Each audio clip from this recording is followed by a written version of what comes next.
සුබ දවසක් නිරෝගීමත් දවසක් ප්‍රාර්ථනා කරනවා ආදරණීය දුවල පුතාලා හැමෝටම. අපි අපේ කලින් වීඩියෝස් වල අපි පාඩම් කිහිපයක් සාකච්ඡාවට බඳුන් කරා. අපි අද බලාපොරොත්තු වෙන්නේ අපි කලින් අවස්ථාවකදී කතා කරපු ආර්ථික පද්ධති කියන පාඩමේම ඉතිරි කොටස් ටික අපි කලින් වීඩියෝ එකකදී කතා කරලා නවත්තපු තැන ඉඳන් එතනින් එහා කොටස් ටික නැවත සාකච්ඡා කරගෙන යන්න තමයි අපි අද බලාපොරොත්තු වෙන්නේ. එතකොට ඔයාලට මතක නම් මගේ කලින් වීඩියෝ එකකදී මම කලින් කතා කරා ආර්ථික පද්ධතියක් කියන්නේ මොකක්ද? ඊට පස්සේ ආර්ථික පද්ධතියක අපි මුහුණ දෙන මූලික ආර්ථික ප්‍රශ්න මොනවද? ඒ ආර්ථික ප්‍රශ්න වලින් කියවෙන්නේ මොනවද? ඊට පස්සේ ආර්ථික පද්ධතියක ආයතනික ලක්ෂණ කියන්නේ මොනවද? ඒ ආයතනික ලක්ෂණ මොනවද? ඊට පස්සේ අපි කතා කරා ආර්ථික පද්ධති වර්ගීකරණය කරන්න යොදා ගන්න නිර්ණායක මොනවද? ප්‍රධාන නිර්ණායක 5ක් තියෙනවා. ඒ නිර්ණායක 5 යටතේ කොහොමද අපි ආර්ථික පද්ධති වර්ග කරන්නේ? ඊට පස්සේ අපි කතා කරා දේපල හිමිකම සහ මූලික ආර්ථික ප්‍රශ්න කියන දෙන්න වෙන වෙනම වර්ගීකරණය සඳහා ලබා දුන්නොත් කොහොමද අපි ඒවා වර්ගීකරණය කරන්න කියන දේවල් අපි කතා කරා. ඒ වගේම ආර්ථික පද්ධති වර්ගීකරණය කරන්න යොදා ගන්න නිර්ණායක ටික මොනවද? ඊට පස්සේ ඒ නිර්ණායක යටතේ කියවෙන්නේ මොනවද කියන එක අපි වෙනම කතා කරා. ඊට පස්සේ සානුබල කියන්නේ මොනවද? සානුබල පද්ධතියක් කියන එකනාගේ තියෙන සානුබල වර්ග මොනවද? ඒවා අපි කතා කරා. ඊළඟට අපි කතා කරා ආර්ථික පද්ධති වර්ගීකරණයට යොදා ගන්න නව විෂය නිර්දේශයට අනුව අපි යොදා ගන්න දෙන්නෙක් වන ආදායම් පුනර්ව්‍යාප්ති සහ සමාජ ආරක්ෂණ ජාල කියන එකනා මත සමාජීය වෙළඳපොළ ආර්ථික පද්ධති කියලා එකකුත් ආගමික දර්ශනීය සහ දේශපාලන දෘෂ්ටිවාදී කියන එකනා මත නව සම්ප්‍රදායික ආර්ථික පද්ධති නැත්නම් ඉස්ලාමීය ආර්ථික පද්ධති කියලා එක්කත් අපි වර්ගීකරණය කරා. එතකොට මේ කියන කොටස් ටික අපි අපේ කලින් අවස්ථාවලදී කලින් වීඩියෝ එකකදී අපි කතා කරා. දැන් අද අපි යන්නේ එතනින් එහා කොටස් ටික කතා කරගෙන යන්න මේ පාඩමටම අද. එතකොට අපි මේ ගන්න ආර්ථික පද්ධතිය අපි ප්‍රධාන ආර්ථික පද්ධති කිහිපයක් මේක යටතේ වර්ගීකරණය කරනවා. නැත්නම් අපි අඳුන ගන්නවා. නේද? එතකොට අපි කලින් කතා කරපු කොටස් ටිකේදී අපි සරලව කතා කරා වෙළඳපොළ ආර්ථික පද්ධතියක්, විධාන ආර්ථික පද්ධතියක් සහ මිශ්‍ර සාම්ප්‍රදායික ආර්ථික පද්ධති කියන්නේ මොනවද කියලා. නේද? ඔයාලට මතක නම් කලින් වීඩියෝ එකත් එක්ක බැලුවොත් එහෙම අපි වෙළඳපොළ ආර්ථික පද්ධතියක් කියලා කිව්වේ පුතේ දේපල හිමිකම පෞද්ගලික දේපල හිමිකමක් පවතින ලාභේ නැත්නම් ස්වාර්ථය පදනම් කරගත්ත සානුබල ක්‍රියාත්මක වෙන මිල ක්‍රම යටතේ මූලික ආර්ථික ප්‍රශ්න විසඳා ගන්න ආර්ථික පද්ධතියක් අපි කිව්වා වෙළඳපොළ ආර්ථික පද්ධතියක් කියලා. විධාන ආර්ථික පද්ධතියක් කිව්වේ රාජ්‍ය දේපල හිමිකමක් තියෙන සමාජ සුබ සාධනයේ පදනම් කරගත් සානුබල ක්‍රියාත්මක වන මධ්‍යගත සැලැස්මකට අනුව තම මූලික ආර්ථික ප්‍රශ්න විසඳ ගන්න ආර්ථික පද්ධතිය වලට අපි කිව්වා විධාන ආර්ථික පද්ධතියක් කියලා. ඊට පස්සේ මිශ්‍ර ආර්ථික පද්ධතියක අපි කිව්වා මේ දෙගොල්ලම ඉන්න නිසා පෞද්ගලික නැත්නම් වෙළඳපොළ සහ විධාන ආර්ථිකයන්හි සම්මිශ්‍රණයක් කියන්න පුළුවන් අපිට මිශ්‍ර ආර්ථික පද්ධතිය. එතකොට මිශ්‍ර ආර්ථික පද්ධතියක අපි කිව්වා පෞද්ගලික සහ රාජ්‍ය දෙයන්ෂයම ඉන්නවා. ඊට පස්සේ සානුබලය පෞද්ගලික අංශේ නම් ලාභය, රාජ්‍ය අංශේ නම් සමාජ සුබ සාධනය, මූලික ආර්ථික ප්‍රශ්න විසඳීම පෞද්ගලික අංශේ නම් මිල ක්‍රමය, ඊට පස්සේ රාජ්‍ය අංශේ නම් සැලසුම් ක්‍රමය අපි යොදා ගන්නවා කියලා කිව්වා. ඊට අමතරව සාම්ප්‍රදායික ආර්ථික පද්ධතියක් කියලා කිව්වේ පොදු දේපල හිමිකමක් පවතින සිරිත් විරිත් සම්ප්‍රදායන්ට අනුව තම සානුබල ක්‍රියාත්මක කරන පාලකයන් විසින් ලබා දෙන නියෝගයන්ට අනුව මූලික ආර්ථික ප්‍රශ්න විසඳන ආර්ථික පද්ධතිය වලට අපි කිව්වා සාම්ප්‍රදායික ආර්ථික පද්ධතියක් කියලා. එතකොට අපි සරලව බැලුවොත් මේනකොට ආර්ථික පද්ධති අපි කතා කරලා තිනවා 6ක් 7ක් විතර. ඒ කියන්නේ අපි කතා කරා වෙළඳපොළ ආර්ථික පද්ධතිය, ඊට පස්සේ කතා කරා විධාන ආර්ථික පද්ධතිය, ඊට පස්සේ කතා කරා අපි මිශ්‍ර ආර්ථික පද්ධති, සාම්ප්‍රදායික ආර්ථික පද්ධති, ඊට අමතරව අපි කතා කරා ධනේශ්වර සහ සමාජවාදී ආර්ථික පද්ධති කියන්නේ මොනවද කියන එක අපි දේපල හිමිකම කියන නිර්ණායක අර්ථයේ වෙනම කතා කරා. ඊළඟට කතා කරා සමාජීය වෙළඳපොළ ආර්ථික පද්ධතියක් සහ නව සාම්ප්‍රදායික නැත්නම් ඉස්ලාමීය ආර්ථික පද්ධතියක් කියන්නේ මොනවද කියන එක ගැන අපි කතා කරා. ඊළඟට අපි එනවා අද දවසේදී ඒ එක එක ආර්ථික පද්ධතිය ගැන පුළුල් ලෙස අර්ථකථනයක් නිරූපණයක් කිරීමට තමයි අද අපි බලාපොරොත්තු වෙන්නේ මේ වීඩියෝ එක හරහා. එතකොට අපි පළවෙනි ස්ලයිඩ් එකට ආවොත් එතන කියනවා විවිධ ආර්ථික පද්ධති කියන එක නෑරදී ප්‍රධාන ආර්ථික පද්ධති හතරක් අපි හඳුනා ගන්නවා පුතේ. පළවෙනි එක කියනවා සාම්ප්‍රදායික ආර්ථික පද්ධති, දෙවෙනි එක කියනවා වෙළඳපොළ ආර්ථික පද්ධති, තුන්වෙනි එක කියනවා සැලසුම් ආර්ථික පද්ධති, හතරවෙනි එක කියනවා මිශ්‍ර ආර්ථික පද්ධති. ඊට අපි පළවෙනි එක කතා කරනවා සාම්ප්‍රදායික ආර්ථික පද්ධතියක් කියන්නේ මොකක්ද කියලා. පුතේ මේ සාම්ප්‍රදායික ආර්ථික පද්ධතියක් කියලා කියන්නේ අපි සරලව ගත්තොත් උදාහරණයක් විදිහට අපි වැඩි ජනතාව වගේ නැත්නම් ඈත අතීතයේ තිබුණු ආර්ථික පද්ධති වලට තමයි අපි සාම්ප්‍රදායික ආර්ථික පද්ධති කියන්නේ. වර්තමානෙත් මේව දක්නට තියෙනවා නේද? වර්තමානයේ අපි ගත්තොත් ආදිවාසී ජනතාව ජීවත් වෙන ප්‍රදේශවල තාමත් ක්‍රියාත්මක වෙන්නේ මේ සාම්ප්‍රදායික ආර්ථික පද්ධතිය. එතකොට සාම්ප්‍රදායික ආර්ථික පද්ධතියක් කියන්නේ අපි අර වර්ග කරපු නිර්ණායක ටික යටතේ මේ අපිට නිර්වචනය කරන්න පුළුවන්. සම්ප්‍රදායන් සිරිත් විරිත් හා පුරුදු ආශ්‍රයෙන් මූලික ආර්ථික ප්‍රශ්න විසඳා ගන්නු ලබන ආර්ථික පද්ධතීන් වේ. උදාහරණ කියනවා මොනවද? ගෝත්‍රික කණ්ඩායම් සහ වෙදි ජනතාව. එතකොට මෙයාලාගේ තියෙන ලක්ෂණය අපි දන්නවා හොඳ ආකාරවම ආදිවාසී ජනතාව ගත්තොත් එයාලා තමන්ගේ සම්පත් පොදු සම්පත් විදිහට භාවිතා කරනවා නේද? එතකොට කියනවා මොකද්ද? ප්‍රධානම සම්පත වෙන්නේ එයාලගේ මොකද්ද? භූමිය. භූමිය පොදු සම්පතක් ලෙස සලකා මේ හැමෝම කටයුතු කරනවා. ඒ කියන්නේ මොන දේපල හිමිකමද තියෙන පුතේ? සාමූහික දේපල හිමිකමක් තියෙන. නේද? එක එක්කෙනාට වෙන වෙනම අයිති නෑ. වනාන්තරය ගත්තොත් අපි හැමෝටම අයිති කියන තැන තමයි එයාලා ජීවත් වෙන්නේ. නේද? ඒක නිසා මොකද වෙන්නේ? භූමිය කියන එක්කෙනා මොකක්ද වෙන්නේ? එයාලා සාමූහික දේපල හිමිකමක් යටතේ පොදු භාවිතයක් යටතේ ක්‍රියාත්මක කරනවා. ඊළඟට කියනවා බොහෝ දුරට මොකක්ද වෙන්නේ පුතේ? භාණ්ඩ හුමාරු අර්ථක්‍රමයක් තමයි දක්නට තියෙන්නේ. නේද? සාම්ප්‍රදායික ආර්ථික පද්ධතිය වල බොහෝ දුරට මුදල් භාවිතය හරි අවම මට්ටමක තියෙන්නේ. නේද? එයාලා බාට සිස්ටම් එක නැත්තම් භාණ්ඩයකට භාණ්ඩයක් හුමාරු කර ගැනීමේ ශිල්පීය ක්‍රමයක් කරා තමයි තමන්ගේ ආර්ථික කටයුතු මෙහෙයවීම කරගෙන ඉදිරියට යන්නේ. ඊළඟට කියනවා තීරණ ගනු ලබන්නේ පාලකයන් හෝ පාලක කණ්ඩායමක් විසින්. නේද? අපි දන්නවා ආදිවාසී ජනතාව තමන්ට අවශ්‍ය කරන මොන ප්‍රශ්නය ආවත් තමන්ට මොන ගැටලුව ඇති වුණත් එයාට ටක් ගාලා යන්නේ පාලකයෝ ළඟට. නේද? පාලකයන්ට කියලා කියනවා අපිට මෙන්න මෙහෙම ප්‍රශ්නයක් තියෙනවා. මේවා විසඳගන්නේ කොහොමද කියලා ආවට පස්සේ මොකද වෙන්නේ? පාලකයන් තමයි මේ ප්‍රශ්න වලට අදාළව තීරණ ලබා දීමක් කරන්නේ. ඊළඟට කියනවා අතීතයේ කළ දෙම වර්තමානයේ සිදු කරයි. නේද? මෙයාලා බොහෝ දුරට වෙනස් වෙන්නේ. අපි වර්තමානයේ ආදිවාසී ජනතාව ගත්තත් එයාලා බොහෝ දුරට මොකද වෙන්නේ? තමන්ගේ කතා කරන භාෂාව පවා මොකද වෙන්නේ පුතේ? අතීතයේ කතා කරගෙන ආපු දේවල්මයි. තමන් ආහාරයට ගන්න දේවල් සුළු සුළු වෙනස්කම් වෙන්න පුළුවන්. හැබැයි බොහෝ දුරට මොකද වෙන්නේ පුතේ? අතීතයේ කරපු දේවල්ම තමයි එයාලා කරන්න උත්සාහ කරන්නේ. ඊළඟට කියනවා මොකද්ද?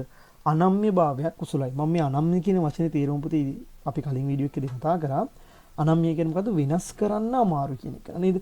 වෙනස් කරන්න ලේසිත් නෑ, වෙනස් කරන්න බැරිත් නෑ. හැබැයි වෙනස් කිරීම හරිම අමාරුයි. ඒක නිසා තමයි අපි කියන්නේ මොකද්ද? මෙයාලා අනම්‍ය භාවයක් උසලනවා කියලා. ඊළඟට කියනවා සාම්ප්‍රදායික ආර්ථික පද්ධතියක් මොකද වෙන්නේ පුතේ? සරල ස්වයං පෝෂිත ආර්ථ ක්‍රමයක් යටතේ තමයි ක්‍රියාත්මක වෙන්නේ කියලා කියනවා. නේද? එහෙනම් මම හිතනවා සාම්ප්‍රදායික ආර්ථික පද්ධතියක් කියන එක නම් මේ අර්ථය වලට පැහැදිලි කරගන්න පුළුවන් හැකියාව තියෙනවා කියලා. අපි එනවා අපි ඊළඟ ස්ලයිඩ් එකට. ඔන්න අපි කතා කරනවා මොකද්ද? වෙළඳපොළ ආර්ථික පද්ධති කියන එක නා. පුතේ වෙළඳපොළ ආර්ථික පද්ධතිය කියන එක නා නිර්වචනය කරන්න පුළුවන්. අපි අර අපි කලින් වීඩියෝ එකේ කතා කරපු නිර්ණායක තුන, ප්‍රධාන නිර්ණායක තුන යටතේ. ප්‍රධාන නිර්ණායක තුන වෙන්නේ මොකද්ද? අපි කතා කරා මොකද්ද? මෙයාලට තියෙන්නේ පෞද්ගලික දේපල හිමිකමය. සානුබලය වෙන්නේ මොකද්ද මෙයාලගේ? ලාභය හෝ ස්වාර්ථය. ඊළඟට අපි ගත්තාම මූලික ආර්ථික ප්‍රශ්න විසඳා ගන්න ලබන්නේ මිල ක්‍රමය යටතේ. එහෙනම් ඔය යටතේ අපිට නිර්වචනය කරන්න පුළුවන් වෙළඳපොළ ආර්ථික පද්ධතියක් යනු පෞද්ගලික දේපල හිමිකමක් පවතින ස්වාර්ථය පදනම් කරගත් සානුබල ක්‍රියාත්මක වන හා මිල ක්‍රමය යටතේ තම මූලික ආර්ථික ප්‍රශ්න විසඳා ගන්න ලබන ආර්ථික පද්ධතියක් වෙළඳපොළ ආර්ථික පද්ධතියක් ලෙස අපිට අර්ථකථනය කරන්න පුළුවන්. නේද? එහෙනම් ඔයා දැනටමත් මෙන්න මේ වෙළඳපොළ ආර්ථික පද්ධතිවල තියෙන බුදේ ප්‍රධාන ලක්ෂණ තුනක් දන්නවා. මොකද ප්‍රධාන ලක්ෂණ තුන? පළවෙනි එක්කෙනා ඔයා දන්නවා පෞද්ගලික දේපල හිමිකමක් අනිවාර්යයෙන්ම යාට තියෙන්නේ. දෙවෙනි එක්කෙනා ඔයා දන්නවා මේ වගේ ආර්ථික පද්ධතිවල මූලික ආර්ථික ප්‍රශ්න විසඳගන්නේ මිල යාන්ත්‍රණය හරහා. ඊළඟට ඔයා දන්නවා මෙයාලා මෙහෙවන ප්‍රධාන සානුබලය වෙන්නේ ස්වාර්ථය නැත්නම් ලාභය. ස්වාර්ථය කියන්නේ මොකද්ද පුතේ? අපි තමන්ගේ වාසිය පිණිස කටයුතු කරන කට්ටිය තමයි බොහෝ දුරට මේ ආර්ථික පද්ධතිවල අපිට දක්නට පුළුවන් හැකියාවක් වෙන්නේ. නේද? ඊට අමතරව කියනවා මේ වෙළඳපොළ ආර්ථික පද්ධතියක තියෙන ලක්ෂණ කිහිපය. අතුරු කියනවා මේ ආර්ථික පද්ධතිවල තියෙන ලක්ෂණ කිහිපයක් අපි කතා කරනවා. පළවෙනි එක කියනවා දීපල පිළිබඳ පෞද්ගලික හිමිකමක් තියෙනවා. මිල යාන්ත්‍රණය පදනම් කරගත්ත විදිහට මූලික ආර්ථික ප්‍රශ්න විසඳනවා. ස්වාර්ථය පදනම් කරගත්ත සානුබල තියෙනවා. නිදහස් ව්‍යවසාය සහ නිදහස් තීරීමක් තියෙනවා. වෙළඳපොළ වල තරඟකාරී බවක් තියෙනවා. රජයේ කාර්යභාරය සීමිත වෙලා තියෙනවා. නේද? අපි එතකොට පුතේ මේ යටතේ අපි කතා කරනකොට මේ කියන එක එක ලක්ෂණය වෙන වෙනම මේ වීඩියෝ එක පුරාම අපි කතා කරනවා. එතකොට ඔයාලට මේ වෙළඳපොළ ලක්ෂණය වෙළඳපොළ ආර්ථික පද්ධතියක් ඇතුලේ තියෙන සියලුම ලක්ෂණයන් ටික මොකද වෙන්නේ පුතේ? ඔයාලට කතා කරගැනීමේ හැකියාවක් තියෙනවා මේ යටතේ යනකොට. නේද? එහෙනම් අපි එක එක ලක්ෂණේ වෙන වෙනම පුතේ මොකද වෙන්නේ මේ වෙනකොට කතා කරගෙන අපි ඉදිරියට ගමන් කරගෙන යනවා. හරි. එතකොට ඒ යටතේ පළවෙනි එක්කෙනා කියනවා පුතේ මොකද්ද? දීපල හිමිකම. නේද? එතකොට දීපල හිමිකම කියන එක්කෙනා ගත්තාම දීපල හිමිකම කියලා කියනකොට මම කතා කරා දීපල වර්ග කිහිපයක්. නේද? අපි කතා කරා මුල් අවස්ථාවේදී අපි දීපල කියලා කියනවා මොනවද? මූර්ත මූල්‍ය බුද්ධිමය කියන දීපල ඔක්කොටම අපි කියනවා දීපල කියලා. නේද? එතකොට අපි දීපල වල අයිති යටතේ කතා කරන් ප්‍රධාන අයිතීන් තුනක් තියෙනවා කියලා කලින් වීඩියෝ එකේ. මොනවද කිව්වේ? භාවිතා කිරීමේ අයිතිය, ආදායම් විපීමේ අයිතිය සහ පැවරීමේ හෙවත් විකිණීමේ අයිතිය තියෙනවා කියලා කිව්වා. නේද? ඔය අයිතීන් තුන මේ තියෙන දීපල පිළිබඳ අයිතීන් ටික යම් පාර්ශවයකට තියෙනවාද? එයාලට ඒ දීපල අයිති කියලා අපිට කියන්න පුළුවන්. එහෙනම් අපි හොඳටම දන්නවා පුතේ විලඳපොළ ආර්ථික පද්ධතියක් තුළ මේ දේපළවල අයිතිය තියෙන පෞද්ගලික අංශයට. එහෙනම් ඔයාට ඇහුවොත් එහෙම වෙළඳපොළ ක්‍රමයක දීපල හිමිකම පිළිබඳ කවරක් අදහස් කර හැකිද කියලා කිව්වොත් ඔයාලට කිරීම කියන්න පුළුවන් මොකද්ද? මූර්ත මූල්‍යමය බුද්ධිමය කියන දීපලවල භාවිතා කිරීමේ ආදායම ඉපීමේ සහ විකිණීමේ හිවත් පැවරීමේ අයිතිය පෞද්ගලික අංශයේ සතු වීමයි කියලා කියන්න පුළුවන් නේද? ඒ දීපලවල සියලුම අයිතීන් ටික තියෙන කාටද? වෙළඳපොළ ක්‍රමයක පෞද්ගලික අංශයට. හැබැයි පුතේ ඊටෙන්දි මෙන්න මෙහෙම දෙයක් මතක තියාගන්න ඕනේ. මෙතෙන්දි මේ දීපල පිළිබඳ අයිතිය පුද්ගල අංශයට නැත්නම් පෞද්ගලික අංශයට තියෙනවා කිව්වා කියලා ඒකෙන් කියන්නේ නැහැ පුතේ සියලුම දේපල පෞද්ගලික අංශයට අයිති කියලා. නේද? සියලුම දේපල පුද්ගලික අංශයට විතරක් අයිති නම් අපි ඒවට කියන සුද්ධාර්ථික පද්ධති කියලා. හැබැයි වර්තමාන ලෝකයේ තුල කොහෙවත්ම පුතේ බොහෝ දුරට දකින්න හම්බ වෙන්නේ නැහැ අපිට මෙන්න මේ සුද්ධාර්ථික පද්ධති. ඒ කියන්නේ සම්පූර්ණ දේපලවල හිමිකම රජයටවත් සම්පූර්ණම දේපලවල හිමිකම පෞද්ගලික අංශයටවත් තියෙන ආර්ථික පද්ධති බොහෝ දුරට අපිට දකින්න හම්බ වෙන්නේ. එහෙම තියෙනම් අපි ඒවට කියනවා මොනවා කියලාද? සුද්ධාර්ථික පද්ධති කියලා. එතකොට මෙතන මේ දීපලවල අයිතිය පෞද්ගලික අංශයට තියෙනවා කියවට පුතේ වැඩි දීපලවල අයිතියක් තමයි මෙයාලට තියෙන්නේ. එහෙම නැතුව සම්පූර්ණ දීපල හිමිකම නෙවෙයි. තියෙන දීපල වලින් බහුතර අයිතියක් තියෙන කාටද? පෞද්ගලික අංශයට තියෙන්නේ. නේද? එහෙනම් මම හිතනවා දීපලවල අයිතිය කියන එක නා පැහැදිලි කියලා. ඊට පස්සේ මේකේ වැදගත්ම කාරණයක් තමයි පුතේ මෙන්න මෙයා. මොකද මෙයා විභාගයේදී අවස්ථා කීපකදී අහපු ප්‍රශ්නේ. වෙළඳපොළ ආර්ථිකයක දීපලවල අයිතිය තහවුරු කිරීමේ වැදගත්කම. දැන් අපි කියන්නේ පුතේ මේ කතා කරන වෙළඳපොළ ආර්ථික පද්ධතියක මිනිස්සු හැම වෙලේම කටයුතු කරන්නේ ස්වාර්ථයේ පිණිස නේ. කියන්නේ Tamanට වාසියක් ලැබෙන දේවල් කරන්න තමයි එයාලා කටයුතු කරන්නේ. එයාලට අදාළ වෙන්නේ නැහැ නැත්නම් එයාලට වැදගත් වෙන්නේ නැහැ. මේ අපි භාවිතා කරන්නේ කාගේ දේපලද? අපි මේවා කොච්චර පරිස්සමට භාවිතා කරන්න ඕනේද? එතකොට මේක පරිසරයේ තියෙන දෙයක්ද? මේක නැවත අපිට ඇති කරන්න පුළුවන්ද? මේවා අපිට නැවත ඇති කරන්න බැයිද? ඒ වගේ දේවල් පිළිබඳ සැලකිලිමත් වෙන්නේ නැහැ. ඇයි? මෙයාලා හැම වෙලේම උත්සාහ කරන්නේ මොකක් කරන්නද? තමන්ගේ වාසිය පිණිස කටයුතු කරන්න. එයාට වාසියක් ලැබෙනවා නම් එයා මොකද වෙන්නේ? ඕනම දෙයක් කරනවා. දැන් මේ කියන වෙළඳපොළ ක්‍රමයක පුතේ දීපලවල අයිතිය නිශ්චිතව පුද්ගලයන්ට තහවුරු කරලා දීලා තිබ්බේ නැත්තම්. හිතන්නකෝ මට ඉඩමක් තියෙනවා. හැබැයි මම වෙළඳපොළ ක්‍රමයක ඉන්න කෙනෙක්. ඒ ඉඩමේ අයිතිය මට නැහැ. නේද? ඒ ඉඩමේ අයිතිය නෛතිකව මට දීලා නැත්තම් පුතේ මොකද වෙන්නේ? අනිත් අයට පුළුවන් එයාලගේ ස්වාර්ථයේ පිණිස මගේ තියෙන දේවල් මොනවා කරන්නද? භාවිතා කිරීමේ හැකියාවක් තියෙනවා නේද? පැහැර ගන්න පුළුවන් හැකියාවක් තියෙනවා යාළුවා. ඇයි මගේ දේපල වල අයිතිය නීතිමය වශයෙන් මට තහවුරු කරලා නැහැ නේද? ඉතින් මිනිස්සු මොකද කරන්නේ?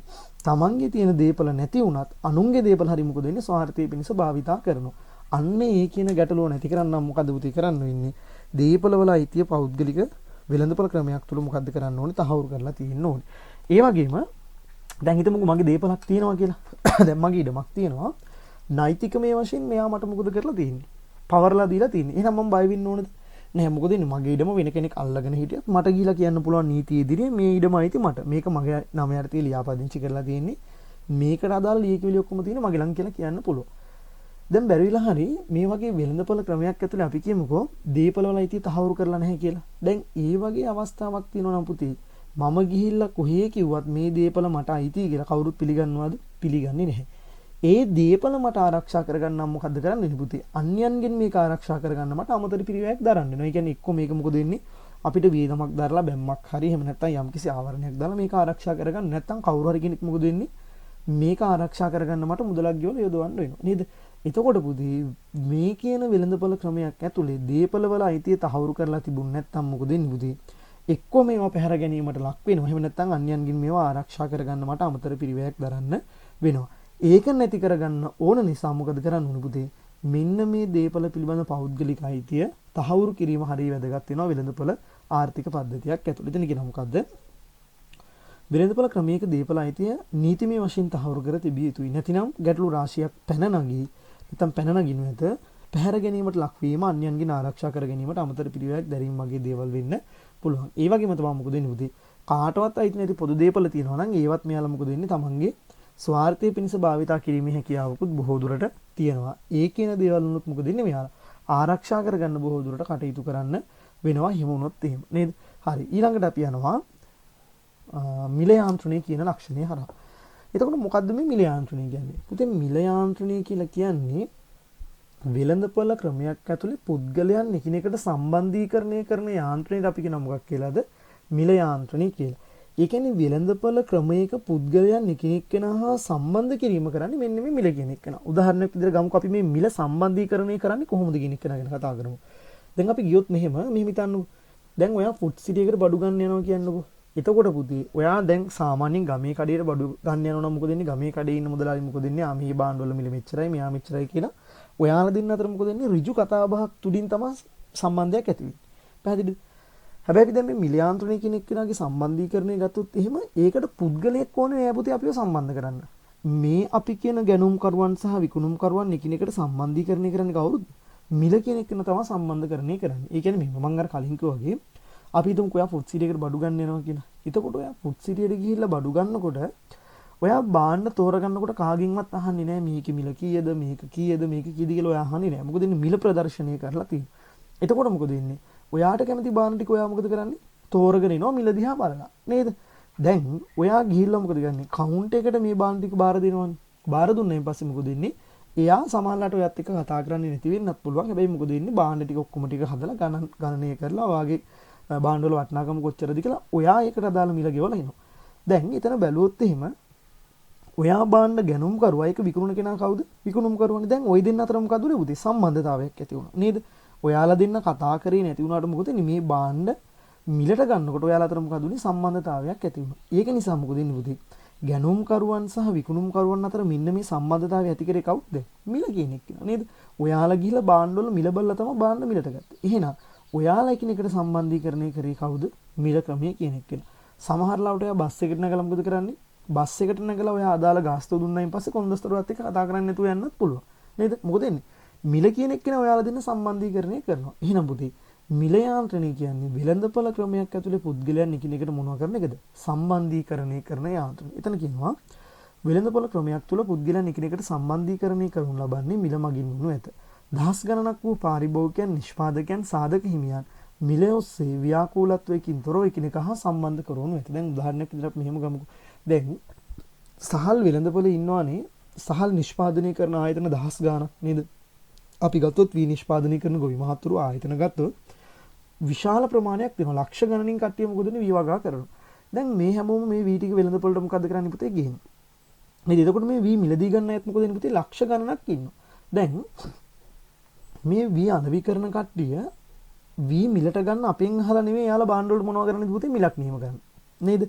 යාලා Tamanට කැමති මිලවල් මොකද කරන්නේ? ඒකට යොදවන. එතකොට අපි බාණ්ඩ මිලට ගන්න යනකොට අපි යාලට කියන්නෙත් නෑ මේ මිලට මේක විකුණන්න කියන්නෙත් නැහැ. නේද?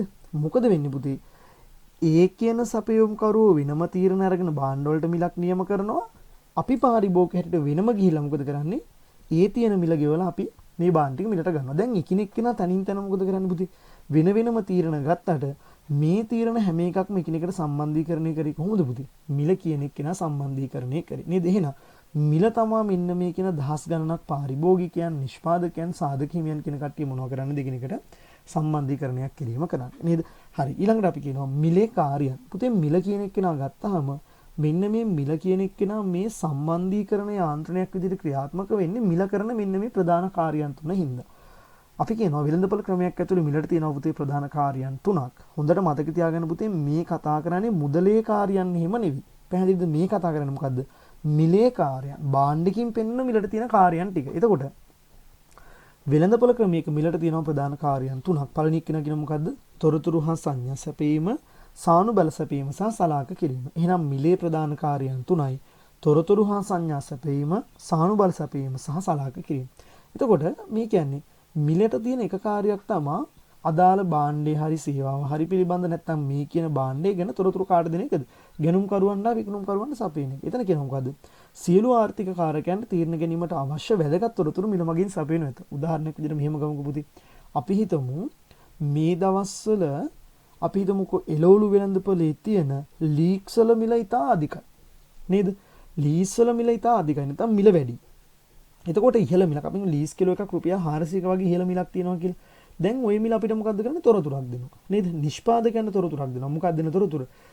ලීක්ස් වල මිල වැඩි. ඒක නිසා ඔයාට මොකක්ද දෙන්නේ? වැඩි ලාභයක් ගන්න පුළුවන්. ඒක නිසා වැඩිපුර බාන්න මොකක්ද දෙන්නේ? වෙළඳපොළට සපයන්න කියලා කියනවා. නේද? එහෙනම් මිල තොරතුරක් දුන්නද නැද්ද? දුන්නා. ඔය අතරතුරම තව තොරතුරක් අපිට දෙනවා. මොකද්ද? ලීක්ස් වල මිල මෙහෙම ඉර යන්න ප්‍රධාන හේතුවක් වෙන්න පුළුවන් මොකද්ද? ලීස් වෙළඳපොළේ හිග වෙන්න පුළුවන්. නේද? ලීස් ඕන තරම් තියනවා නම් මොකද වෙන්නේ? මිල අඩු වෙන්නේ නැහැ. හැබැයි එහෙම නැති නිසා මොකද වෙන්නේ? ලීස් වෙළඳපොළේ හිගයි කියලා අපිට හිතන්නත් පුළුවන්. එහෙනම් මිල මොකද්ද කියලා අපිට තොරතුරු දෙකක් දුන්නා. එකක් මොකද්ද? නිෂ්පාදකයන්ට තොරතුරු දුන්නා. අනිත් තොරතුරු දුන්නා මොකද්ද? වෙළඳපොලේ ලීක්ස් හිගයි කියලා දුන්නා. නේද? ඊළඟට අපි හිතමු ලීක්ස් වල මිල ඉතා අඩුයි කියලා. ලීක්ස් කිලෝ එකක් රුපියල් 30ක් විතර වෙනවා. එහෙම වුණොත් එහෙනම් මොකද වෙන්නේ? ඔන්න පාරිභෝගිකයන්ට තොරතුරක් දෙනවා. මොකක්ද දෙන තොරතුරු? පාරිභෝගිකයන්ට දෙනවා ලීක්ස් වෙළඳපොලේ ලීක්ස් ගණන් අඩුයි. ඒක නිසා ඔයා මේවා මිලට ගන්න ලාභයි ලීක්ස්. ඔයාට තොරතුරක් දුන්නා. ඊළඟ එක්කෙනා මොකද වෙන්නේ? අර විදිහටම ඔයාට තව තොරතුරක් දෙනවා. මොකද්ද? අනිවාර්යෙන් ලීක්ස් වෙළඳපොලේ මොකද වෙන්නේ? සැපයුම ඉතා අධිකයි. නේද? ඕන තරම් ලීක්ස් වෙළඳපොලේ තියෙනවා. ඒක නිසායි මෙයාගේ මිල මොන වෙලා තියෙන්නේද?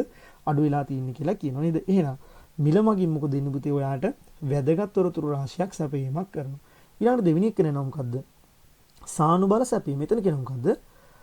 සියලු ආර්ථික කාරකයන්ට තීරණ ගැනීමට අවශ්‍ය මඟ පෙන්වීමවත් සානුබල මිල මගින් සපයා දෙනු ඇත. දැන් මිල අපිට සානුබල දෙනවා. අපිව තීරණ ගන්න යොමු කරනවා. මම අර කියපු උදාහරණෙම ගමුකෝ. මිල ඔයාට තොරතුරක් දුන්නොත් එහෙම ඔයා සැපයුම් කරුවෙක් නම් ඔයාට තොරතුරක් දෙනවා මේ භාණ්ඩේ මිල අධිකයි මේක නිෂ්පාදනය කරන්න කියලා. දැන් එතකොට ඔයාට සානුබලයක් දෙනවා. මොකක්ද දෙන සානුබලේ? ලීක්ස් නිෂ්පාදනය කරන්න. ඔයා තීරණයක් ගන්නවද නැද්ද ලීක්ස් නිෂ්පාදනය කරන්න? ගන්නවා. ඇයි? මිල තමයි ඔයාට සානුබලයක් දෙන්නේ. මොකද්ද දුන්න සානුබලේ? මගේ මිල අධිකයි මාව නිෂ්පාදනය කරන්න. මිල අඩු අවස්ථාවේදී පාරිභෝගිකයට සානුබලයක් සපයනවා. මොකද්ද? මගේ මිල අඩුයි මාව මිලට ගන්න. එහෙනම් ඔයාලා තීරණ ගන්නවද නැද්ද පුතේ මේ මිල මත නේද?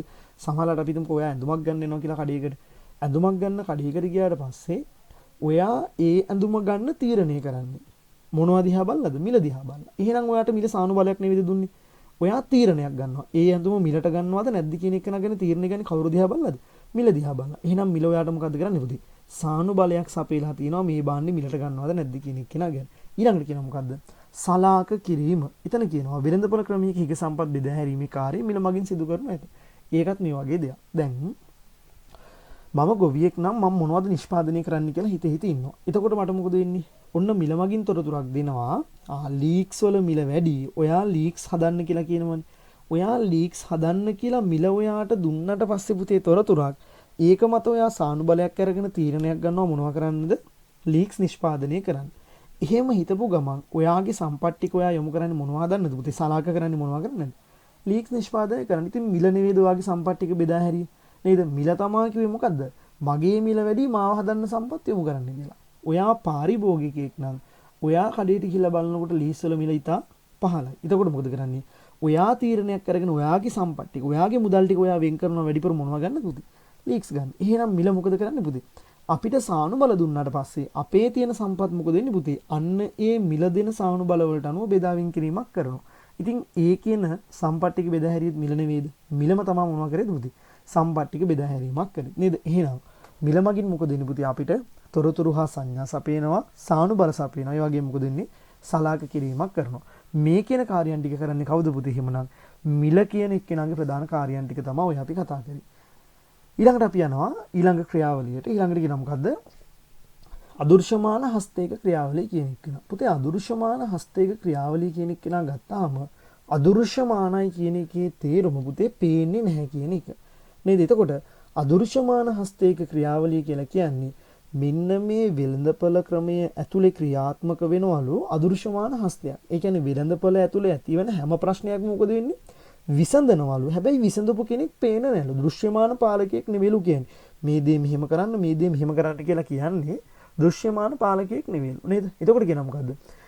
අදෘශ්‍යමාන හස්තයක ක්‍රියාවලිය කියන්නේ කිසියම් නිශ්චිත දෘශ්‍යමාන පාලකයෙකුගේ මැදිහත් වීමක් නොමැතිව ව්‍යාකූලත්වයකින් තොරව ස්වයංක්‍රීය ආකාරයකට වෙළඳපොළ ක්‍රමයක මූලික ආර්ථික ප්‍රශ්න විසඳී යාමයි. දැන් උදාහරණයක් විදිහට මෙහෙම ගමුකෝ.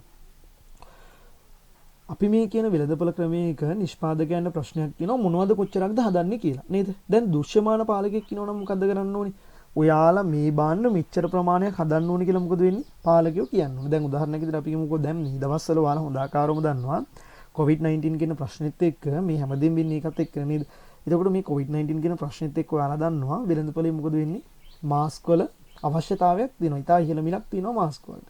දැන් අදෘශ්‍යමාන හස්තයක් නැතුව අපි කොහොමද දෘශ්‍යමාන පාලකයෙක් ඉන්නවා කියලා. එහෙමනම් මොකද වෙන්නේ? ආර්ථිකයේ මොනවද කොච්චරක් හදනවද කියන එක නා තීරණය කරන්නේ මේ පාලකයා. එයා කෙලින්ම කියනවා මොකද්ද? මාස්ක් මෙච්චර ප්‍රමාණයක් හදන්න ඕනේ කියලා මැදිහත් වෙලා කියනවා. එහෙමනම් මොකද වෙන්නේ? එතන දෘශ්‍යමාන පාලනයක් ක්‍රියාත්මක වෙනවා. හැබැයි මෙහෙම හිතමුකෝ. දැන් අපි ගත්තාම මේ තත්ත්වයට තී මිනිස්සු වැඩිපුර මොකද කරන්නේ? සාමාන්‍යයෙන් කුඩා අපි කියන්නේ මේ ටේලර් ෂොප් එකක් කරන කෙනෙක් වුණත් මාස්ක් නිෂ්පාදනය වැඩිපුර කරනවා. එතකොට මෙයා මේක කරන්නේ කවුරුත් කියලාද? නෑ. මෙයා මොකද වෙන්නේ පුතේ? මේ ප්‍රශ්නේ දැන් අපි ගත්තාම COVID-19 කියන ප්‍රශ්නෙත් එක්ක වෙළඳපොලේ දන්නවා මොකද්ද? මාස්ක් වලට හොඳ මිලක් තියෙනවා. ඒක නිසා මිනිස්සු මොකද කරන්නේ? මොනවද හදන්නේ පුතේ? මාස්ක් කොච්චරක්ද අලෙවි කරන්න පුළුවන් ප්‍රමාණය හදනවා. පැහැදිලිද කියන එක? දැන් ඒ ප්‍රශ්නේ විසඳුවේ පාලකෙක් මැදිහත් වෙලාද? කවුරුත් ඇවිල්ලා කිව්වද මෙයාට මාස්ක් හදන්න කියලා කිව්වේ නැහැ. එයා මොකද වෙන්නේ? මාස්ක් වල මිල වැඩි. ඒක නිසා මොකද කරන්නේ පුතේ? මොනවද හදන්නේ? මාස්ක් නිෂ්පාදනය කරනවා. මොනවද කොච්චරක්ද හැදුවේ පුතේ? ඒ හැදුවේ මොනවද? මිලක් අය කරන්න පුළුවන් ටික හැදුවා. දැන් එතකොට මිල කියන්නේ පුතේ දෘශ්‍යමාන කෙනෙක්ද? නැහැ. මිල කියන එක අපිට පේන්නේ නැහැ නේද? මිල කියන එක ගහලා තියෙනවා. හැබැයි යාවිට පේනවද? පේන්නේ නැහැ. ඊළඟට අපි හිමුකෝ කොහොමද නිෂ්පාදනය කරන්නේ? අඩුම ශිල්පීය ක්‍රමයේ යන වෙන විදිහට මොකද කරන්නේ? අපි නිෂ්පාදනය කරනවා. ඒක අපි තීරණය කරන්නේ කවුරු දිහා බලලාද? මිල දිහා බලලා. හැබැයි මිල පේන කෙනෙක්ද? පේන කෙනෙක් නෙවෙයි. ඊළඟට මේ හදපු භාණ්ඩ හා සේවා කාටද අපි අලෙවි කරන්නේ? අලෙවි කරන්නේ කාටද පුතේ? මම හදපු භාණ්ඩෙට මිලක් ගෙවන්න කැමති කට්ටියට තමයි මේක මම මොනවා කරන්නේද? අලෙවි කරන්නේ. එතනත් එතකොට කවුරු හරි පාලකයෙක් ඉන්නවද පේන්නේ? කවුරුත් කෙනෙක් නැහැ පුතේ. මිල කියන එක්කෙනා මොකද වෙන්නේ පුතේ? අදෘශ්‍යමාන හස්තයක් විදිහට යා මොකද කරන්නේ? ආර්ථිකයේ ඇති වෙන සියලුම ප්‍රශ්න මොකද කරන්නේ? විසඳා හැරීමකට ලක් කරනවා. උදාහරණයක් විදිහට මෙහෙම ගමුකෝ. සහල් වල මිල වැඩි නම් මිනිස්සු වැඩිපුර නිෂ්පාදනය කරන්නේ මොනවද? සහල්. කවුරුත් කියලාද? නැහැ. එයාලට තේරෙනවා මොකද්ද? මිල කියන එක්කෙනා පෙන්නනවා සහල් වල මිල වැඩි හින්දා ඔයාට වැඩි ලාභයක් ගන්න පුළුවන්. ඒක නිසා සහල් නිෂ්පාදනය කරා. පැහැදිලිද කියන්නේ? දැන් නිකන් මෙහෙම ගමුකෝ අපි. දැන් වෙසක් කූඩු කියන එක්කෙනා ගත්තොත් එහෙම වෙසක් කූඩු අපි දෙසැම්බර් මාසෙට හදන්නේ නැහැනේ පුතේ. ඇයි හදන්නේ නැත්තේ? මිනිස්සු හොඳ ආකාරවම දන්නවා මොකද්ද? වෙසක් කූඩු කියන එක්කෙනාට ඉල්ලුමක් නැහැ දෙසැම්බර් මාසේ. නේද? ඒක නිසා එයාව හදලා අපිට තේරුමක් නැහැ. වැඩි මිලක් ගන්න බෑ. හැබැයි වෙසක් එක ලඟ වෙනකොට එයාලා මොකද කරන්නේ? වෙසක් කූඩු හදනවා. ඇයි හදන්නේ පුතේ? වෙසක් කාලේට මේවා අලෙවි කර ගැනීමේ හැකියාවක් තියෙනවා. දැන් ඒක කවුරුත් කියලාද අපි කරේ? නැහැ. මොකද උනේ පුතේ? මිල කියන එක්කෙනා තමා මොනවද කොච්චරක්ද හදන්නේ කියන ප්‍රශ්නේත් විසඳන්නේ. මිල තමා කොහොමද ඒක හදන්නේ කියන ප්‍රශ්නේත් විසඳන්නේ. මිල තමා කාටද මේක හදන්නේ කියන ප්‍රශ්නේත් විසඳන්නේ. හැබැයි ඒ ඔක්කොම ටික විසඳන මිල මොකක්ද වෙන්නේ පුතේ අපිට? පේන කෙනෙක් නෙවෙයි. නිශ්චිත පාලකී නෙවෙයි. එයා පේන්නේ නැති නිසා අපි කියන්නේ මොකක් කියලාද? අදෘශ්‍යමාන හස්තයක් කියලා. ඊළඟට කියනවා දහස් ගණනක් පාරිභෝගිකයන් හා නිෂ්පාදකයන් තනි තනිව ස්වාර්ථය පිණිස ගනු ලබන තීරණ නිසා ආර්ථිකයේ ගැටලු ඇතිවීමකින් තොරව මෙහෙයවීම මෙසේ හඳුන්වනවා. දැන් මම අර කිව්වේ පුතේ සහල් නිෂ්පාදනය කරන නිෂ්පාදකයෝ ඉන්නවා දහස් ගාණක් නේද? සහල් මිලට ගන්න පාරිභෝගිකයෝ ඉන්නවා දහස් ගාණක්, ලක්ෂ ගාණක් ඉන්නවා. දැන් මේගොල්ලෝ වෙන වෙනමනේ තීරණ ගන්න දැන්. මගේ ගෙදරට අවශ්‍ය කරන සහල් ටික ගන්න හිතාගෙන යන්නේ මම. නේද? තවත් කෙනෙකුට අවශ්‍ය සහල් ටික ගන්න හිතාගෙන යන්නේ එයා. එතකොට එහෙම එක එක්කෙනා වෙන වෙනම හිතාගෙන යන්නේ. නිෂ්පාදනය කරන කට්ටියත් වෙන වෙනම තමයි නිෂ්පාදනය කරන්නේ. හැබැයි දැන් මේ සහල් ගෙලල්ලා වෙළඳපොළට ගෙනාවට පස්සේ වෙළඳපොළේ මිනිස්සු ගහගන්නේ නැහැ. මිනිස්සුන්ට ගැටලුවක් ඇති වෙන්නේ නැහැ. නේද? මිනිස්සු මේක බෙදා ගන්න බැරුව දඟලන්නේ නැහැ. මොකද වෙන්නේ? නිෂ්පාදකයා Tamanට කැමති මිල නියම කරනවා, පාරිභෝගිකයා ඒකට කැමති නම් අරගෙන යනවා. නේද? එතකොට මොකද වෙන්නේ පුතේ? වෙළඳපොළ ඇතුලේ ඇති වෙන හැම ප්‍රශ්නයක්ම මිල කියන එක නම් මොකද කරන්නේ? විසඳනවා. සහල් වල සැපයුම අඩුයි නම් සහල් වල මිල ඉහළ ගිහලා නිකම් මොකද වෙන්නේ? මේ ප්‍රශ්නේ විසඳිනවා. සහල් වල සැපයුම බහුලයි නම් සහල් වල මිල පහළ ගිහලා මොකද වෙන්නේ? නිකම් මේ ප්‍රශ්නේ විසඳිනවා. කවුරුත් මැදිහත් වෙන්න ඕනේ. මැදිහත් වෙන්න අවශ්‍ය වෙන්නේ නැහැ නේද? වෙළඳපොළ ක්‍රමයක් ඇතුලේ ඇති වෙන හැම ප්‍රශ්නයක්ම කවුද විසඳන්නේ පුතේ? මිල ක්‍රමයේ මගින් විසඳනවා. ඒ විසඳන එක්කෙනා මොකද වෙන්නේ පුතේ? ස්වයං ක්‍රියාකාරයකට සිද්ධ වෙන්නේ. කවුරුත් මැදිහත් වෙලා කියන්න ඕනේ නැහැ. මේ මිලට මේ බාණ්ඩ අලෙවි කරන්න කියලා. එහෙම නොකියුවත් මොකද වෙන්නේ පුතේ? ස්වාර්ථය පිණිස ගන්න තීරණ මත ව්‍යාකූලත්වයකින් තොරව ආර්ථිකය මොකද වෙන්නේ? මෙහෙවීමක් වෙනවා. අන්න ඒකට අපි කියනවා මොකක් කියලාද? අදෘශ්‍යමාන හස්තයක ක්‍රියාවලිය කියලා. නේද? එහෙනම් මම හිතනවා ඔයාලට ඒ කියන කොටස මෙතනින් පැහැදිලි වෙන්න ඇති කියලා. හරි. ඊළඟට අපි ආවොත් ස්වාර්ථය පදනම් කරගත්ත සානුබල කියන එක නේද? ඒතකොට මම ස්වාර්ථය කිව්වා මොකද්ද පුතේ? ස්වාර්ථය කියන්නේ තමන්ගේ වාසිය පිණිස කටයුතු කිරීම. එතකොට පුතේ මෙන්න මේ වෙළඳපොළ ආර්ථික පද්ධතියක් ඇතුලේ ඉන්න සියලුම පුද්ගලයන් කටයුතු කරන්නේ පුතේ ස්වාර්ථය ලැබීම පිණිස. තමන්ට වාසියක් වෙන දේවල් විතරයි කවුරු කරන්නේද? වෙළඳපොළ ක්‍රමයක් ඇතුලේ ඉන්න පුද්ගලයන් කරන්නේ. එතකොට කියනවා මෙහිදී සියලුම ආර්ථික බලවේගයන් ස්වාර්ථය මත පදනම්ව කටයුතු කරයි. අපි වෙළඳපොළ ක්‍රමයක් ඇතුලේ පුතේ ප්‍රධාන කාරකයන් ආර්ථික කාරකයන් තුන් දෙනෙක් හඳුන ගන්නවා. පළවෙනි කට්ටිය තමයි නිෂ්පාදකයෝ, දෙවෙනි කට්ටිය පාරිභෝගිකයෝ, තුන්වෙනි කට්ටිය කවුද? සාධක හිමියන්. ස්වාර්ථය පදනම් කරගත්ත සානුබල වෙළඳපොළ ක්‍රමික ක්‍රියාත්මක වෙනවා කියන එකේ තේරුම තමයි පුතේ මෙන්න මේ කියන නිෂ්පාදකයෝ, පාරිභෝගිකයෝ සහ සාධක හිමියෝ හැමෝම තමන්ගේ වාසිය පිණිස කටයුතු කරනවා. නිෂ්පාදකයාගේ වැඩිම වාසිය වෙන්නේ මොකද්ද පුතේ? තමන්ගේ ව්‍යාපාරේ ලාභ උපරිම කර ගැනීම නේද? වැඩිම ලාභයක් ලබන එක තමයි නිෂ්පාදකයාගේ ස්වාර්ථය. එහෙනම් එයා කටයුතු කරන්නේ මොනවා කරන්නද පුතේ? ලාභ ලැබීම පිණිස. ඊළඟට පාරිභෝගිකව ගත්තොත් පාරිභෝගිකයාට තියෙන ස්වార్థය මොකද්ද? එයාගේ ලාභය නැත්නම් එයාගේ වාසිය උපරිම ඉන්නේ මොකද්ද? තමන්ගේ සීමිත ආදායම උපරිම තෘප්තියක් ලැබෙන ආකාරයට වැය කිරීම. එහෙම නැත්නම් අපිට කියන්න පුළුවන් මොකද්ද?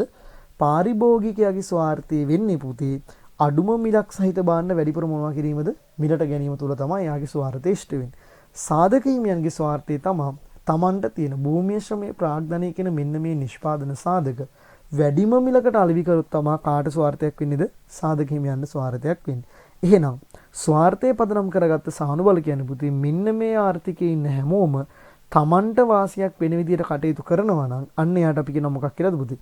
ස්වార్థයේ පිණිස කටයුතු කියන නැත්නම් ස්වార్థයේ පදනම් කරගත්ත සානුබල ක්‍රියාත්මක වීම කියලා අපි ඒක යටතේ කතා කරනවා නේද?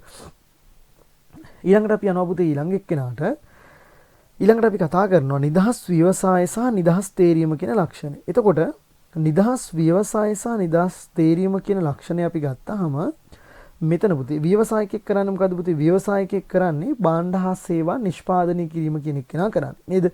එතකොට පාරිභෝගිකෙක් තමයි භාණ්ඩ හා සේවා තේරීමක් කරන්නේ. එතකොට මෙතන මේ නිදහස් ව්‍යවසාය සහ නිදහස් තේරීම කියන්නේ පුතේ නිදහස් ව්‍යවසාය අර්ථය කතා කරන්නේ නිෂ්පාදකයෙක්ට මෙන්න මේ වෙළඳපොළ ක්‍රමයක් ඇතුලේ මොකක්ද වෙන්නේ? Tamanට කැමති ඕනම භාණ්ඩයක් නිෂ්පාදනය කිරීමේ නිදහස පවතිනවා කියන එක කියනවා. ඊළඟට නිදහස් තේරීම කියන එකේ අදහස පුතේ මේ වෙළඳපොළේ ඉන්න පාරිභෝගිකයන්ට මොකද්ද වෙන්නේ? Taman කැමති ඕනෑම භාණ්ඩයක් මිලදී ගැනීමේ හැකියාවක් තියෙනවා කියන එක තමයි කතා කරන්නේ. එහෙනම් නිදහස් ව්‍යවසාය සහ නිදහස් තේරීම කියන දෙකේ තේරුම තමයි Taman කැමති ඕනම භාණ්ඩයක් නිෂ්පාදනය කිරීමේ හැකියාවක් ව්‍යවසායකයාට තියෙනවා. Taman කැමති ඕනෑම භාණ්ඩයක් මිලට ගැනීමේ හැකියාවක් කාටද තියෙන පුතේ? පාරිභෝගිකයන්ට තියෙනවා. නේද? එතකොට දැන් කියනවා එනම් නිෂ්පාදන සම්පත් හිමි කර ගැනීමටත් Taman කැමති භාණ්ඩ හා සේවා නිපදවා ලැබී කිරීමට ඇති නිදහසයි. එසේම පාරිභෝගිකයන්ට Taman කැමති භාණ්ඩ හා සේවා මිලදී ගැනීමට නිදහසක් ඇත. එය පාරිභෝගික ස්වාධිපත්තිය ලෙස හැඳින්වේ. පුතේ පාරිභෝගික ස්වාධිපත්තිය කියන එකේ තේරුම වෙළඳපොළ තුල කැමති දෙයක් නැත්නම් වෙළඳපොළ තුල උපරිම බලයක් කාට තියෙනවා කියන එකද පාරිභෝගිකයට තියෙනවා කියන එක. මේ කතාව ඇත්තද නැත්තද? අපි සාමාන්‍යයෙන් බැලුවහම පුතේ වෙළඳපොළ ඇතුලේ උපරිම බලයක් තියෙන කාටද? පාරිභෝගිකයාට. ඒ හේතුව මේක. දැන් අපි මෙහෙම කියමුකෝ. ඒ කියන්නේ පාරිභෝගික ස්වාධිපත්තිය කියන එකේ තේරුම තමයි වෙළඳපොළ තුල උපරිම බලයක් පාරිභෝගිකයාට තියෙනවා කියන එක. ඒ කියන්නේ වෙළඳපොළ තුල උපරිම බලයක් පාරිභෝගිකයාට තියෙනවා කියන්නේ කුමක් කොපමණ මොනවද කොච්චරක්ද නිෂ්පාදනය කරන්න කියන එක තීරණය කරන්නේ කවුරු කියන එකද? පාරිභෝගික කැමැත්ත කියන එක. දැන් මේක ඇත්තද නැත්තද? දැන් අපි මෙහෙම හිතමුකෝ මම අර කලින් ගත්ත උදාහරණයක්ම ගන්නවා. දැන් අපි දෙසැම්බර් මාසෙට වෙසක් කූඩු හදන්නේ නැත්තේයි පුතේ. පාරිභෝගිකයන්ගේ මොකක් නැති නිසාද? ඉල්ලුමක් නැති නිසා. නේද? ඉල්ලුමක් නැත්තම් කැමැත්තක් නැති නිසා පාරිභෝගික මිලට ගන්න නැති හින්දානේ. ඉතින් නිෂ්පාදකයා නිෂ්පාදනය කරන්නේ එහෙමනම් පාරිභෝගිකයට අවශ්‍ය දේවල්ද නැද්ද? එයාට අවශ්‍ය දේවල්. පාරිභෝගිකයා මිලට ගන්න නැති දේවල් කවුරු නිෂ්පාදනය කරන්නේ නැද්ද?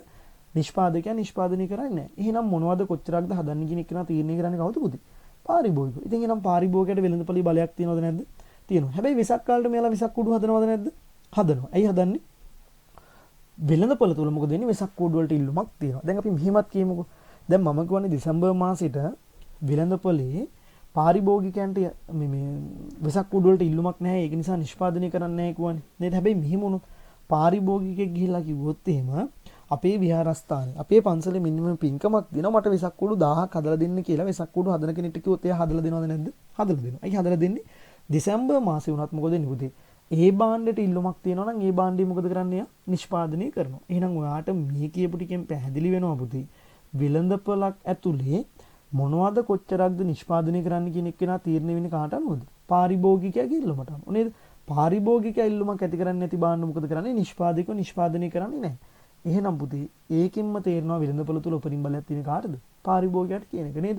එතන කියනවා මොකද්ද? එනම් වෙළඳපොළ තුල උපරිම බලයක් පාරිභෝගිකයාට ඇති යන සංකල්පය. කුමක් කොපමණ නිපදවන්නේ දැන පාරිභෝගික කැමැත්ත මත සිදුවන බවයි. පාරිභෝගිකයාගේ වැඩි කැමැත්ත පෙන්වන්නේ ඉල්ලුම මගින් වුන් නැත. නේද?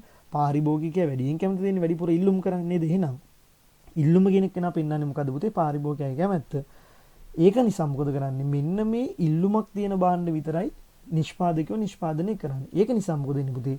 වෙළඳපොළ තුල අවසාන බලධාරියා කවුරු කියලාද කියන්නේ? පාරිභෝගිකයා කියලා කියවෙන්නේ මෙන්න මේ පාරිභෝගික ස්වාධිපත්තිය කියන සංකල්පය. ඒ කියන්නේ වෙළඳපොළ ඇතුලේ මොනවා හදනවද කොච්චරක් හදනවද කියන එක නා තීරණය කරන්නේ අවසාන වශයෙන් කවුරු කියන එකද? පාරිභෝගිකයා කියන එක. දැන් අපි මෙහෙම හිතමුකෝ. පාරිභෝගිකයා අකමැති භාණ්ඩ කවුරු හරි කෙනෙක් නිෂ්පාදනය කරලා ඒ භාණ්ඩවලට ඉල්ලුමක් ඇති වෙන්නේ නැත්නම් එයාලා ආයක නිෂ්පාදනය කරන්නේ නැහැ නේ පුතේ. නේද? එහෙනම් එයාලා නිෂ්පාදනය කරන්නේ මොකක් තියෙන එක විතරද? පාරිභෝගිකයාට ඉල්ලුමක් තියෙන භාණ්ඩ විතරයි. එහෙනම් වෙළඳපොලේ අවසාන බලධාරියා වෙන්නේ කවුද? පාරිභෝගිකයා කියන එක්කෙනා. මම හිතනවා මේක ඔයාලට හොඳට පැහැදිලි වෙන්න ඇති කියලා. අපි ඊළඟට යමු පුතේ. අර්ධ පාරිභෝගික ස්වාධිපත්‍ය කියන එක. දැන් මම කතා කරනකොට කිව්වා ඉස්සෙල්ලා මොකද්ද වෙන්නේ? වෙළඳපොළ තුල උපරිම බලයක් කාටද තියෙනවා කිව්වේ පාරිභෝගිකයාට තියෙනවා කියන්නේ. එහෙමනම් වෙළඳපොළ තුල උපරිම බලයක් පාරිභෝගිකයාට තියෙනවා නම් පාරිභෝගිකයා කැමති හැමදේම වෙළඳපොලේ මොකක්ද ඉන්න ඕනේ? මිලදී ගන්න පුළුවන් වෙන්න ඕනේ. හැමදේම මොකද වෙන්නේ? පාරිභෝගිකයා කැමති විදිහට සිද්ධ වෙන්න ඕනේ. හැබැයි දැන් මෙතන කියනවා මොකද්ද පුතේ? අපි එහෙම කතා කරලා කිව්වට වෙළඳපොළ ඇතුලේ උපරිම බලයක් පාරිභෝගිකයාට තියෙනවා කියලා ඇත්තටම වෙළඳපොළ තුල උපරිම බලයක් කාට නැද්ද? පාරිභෝගිකයාට නැහැ. එයාට තියෙන මොකද්ද?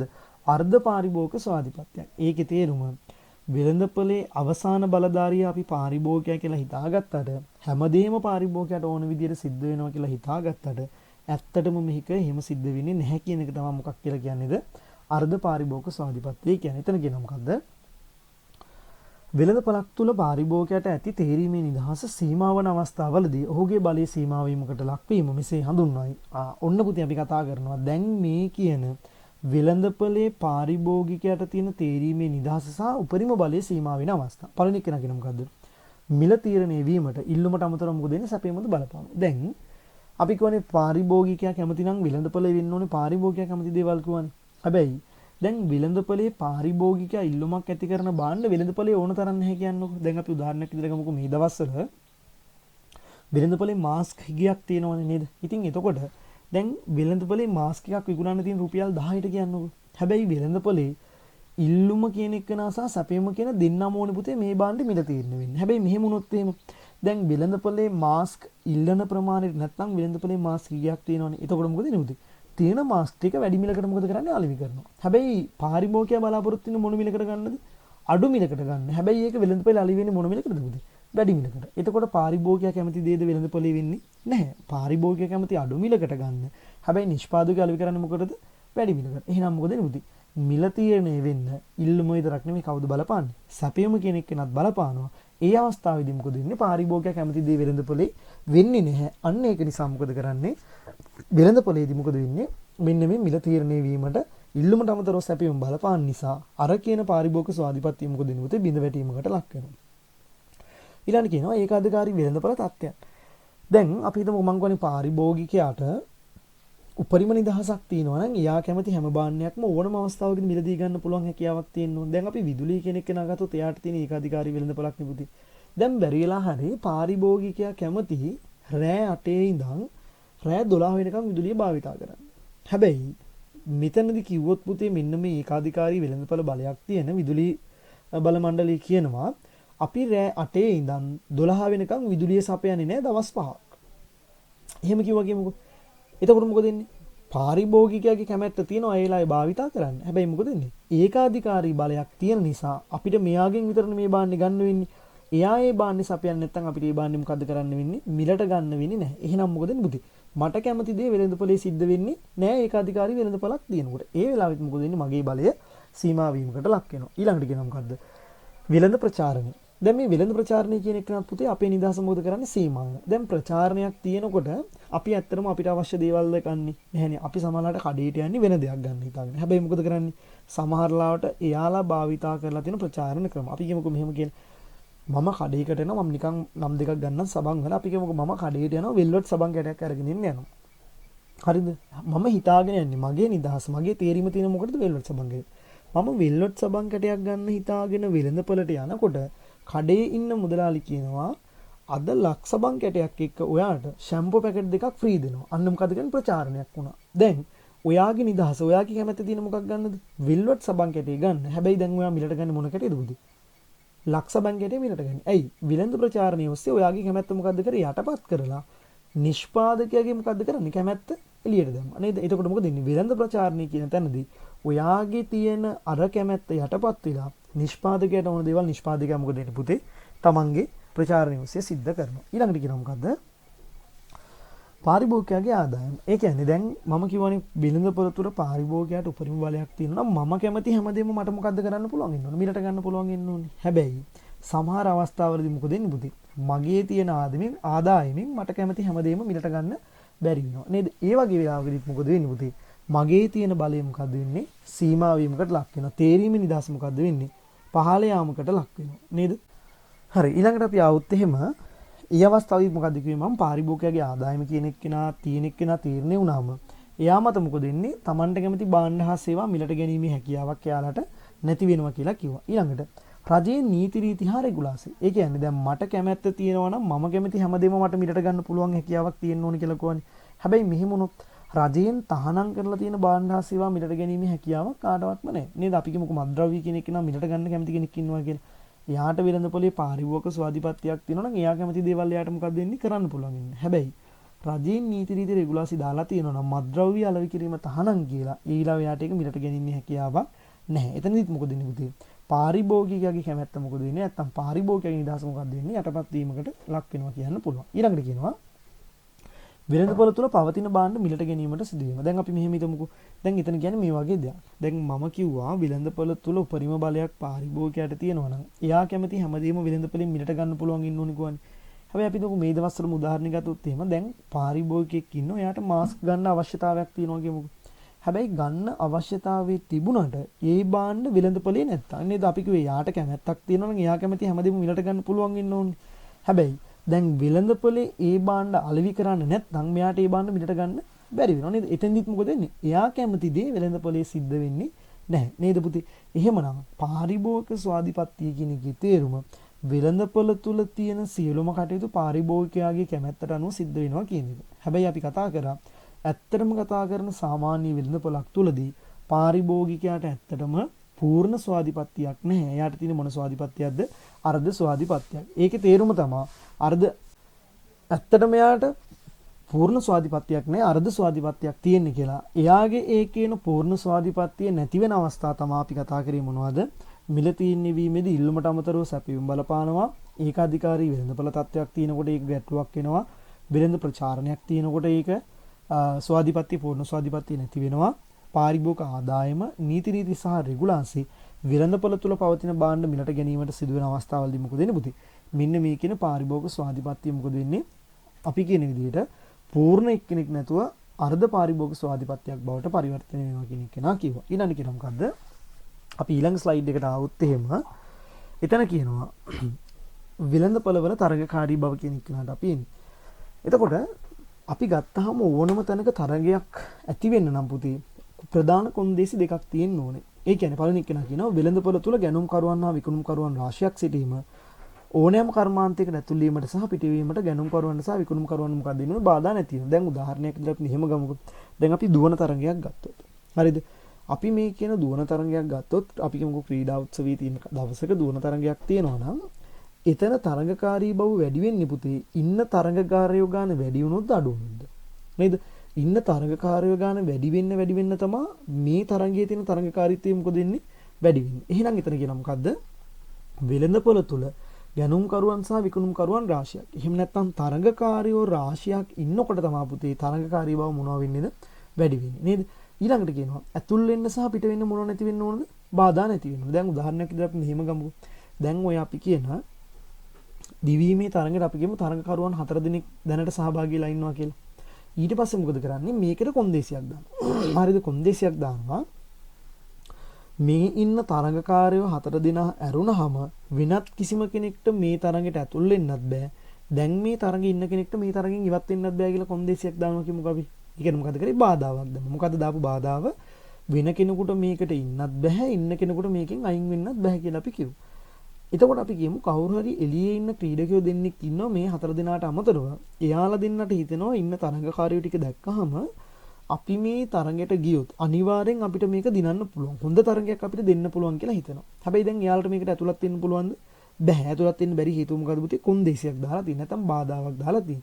ඒ වගේම අපි කියමු දැන් ওই තරඟේ ඉන්න එක තරඟකාරයෙක්ට තියෙනවා අවශ්‍යතාවයක්. එයාට හිතනවා මොකද්ද? මම මේ තරඟේ දෙව්වට තේරුමක් නැහැ. මං අන්තිමේ වෙනවා. ඒක නිසා මට මේ තරගෙන් මොකද්ද වෙන්න ඕනේ? ඉවත් වෙන්න ඕනේ කියලා හිතනවා.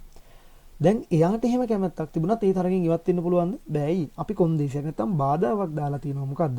ඉන්න කෙනෙක්ට මේ තරගෙන් ඉවත් වෙන්නත් බෑ කියලා. දැන් ඔයාලට හිතන විදියට පුතේ උතන තරඟකාරීත්වයේ වැඩි වෙන්නේ ඔය ඉන්න තරඟකාරයෝ 4 දිනාම දිව්වොත්ද? ඔය කියන බාධාව දාලා. ඔය තියෙන බාධකෙත් එක්ක ඔය 4 දිනාම දිව්වොත්ද?